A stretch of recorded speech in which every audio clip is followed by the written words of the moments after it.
આજે હું તમને 5 ઉખાણા કહેવાની છું. પહેલું ઉખાણું છે, એવી કઈ વસ્તુ છે અનુત્તર વિમાનવાસી દેવને પુણ્યથી મળે છે, જ્યારે આપણને પાપથી મળે છે?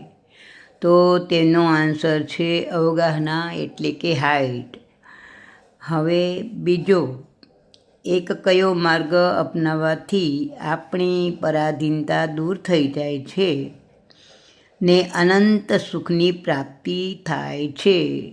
તો તેનો જવાબ છે સંયમ માર્ગ. એક કઈ ઇન્દ્રિય ક્યારેય વૃદ્ધ થતી નથી? તો તેનો આન્સર રસેન્દ્રિય. એક વેલનું નામ છે અમૃતવેલ, છતાં છોડવા યોગ્ય છે. તો તેનો જવાબ છે અનંતકાય. અમૃતવેલ એ અનંતકાય છે. તેથી પાંચમું ઉખાણું, એક કઈ વેદના અંત મુહૂર્ત માટે તીર્થંકર પ્રભુના જન્મ સમયે નારકીના જીવોને ઉપશાંત રહે છે?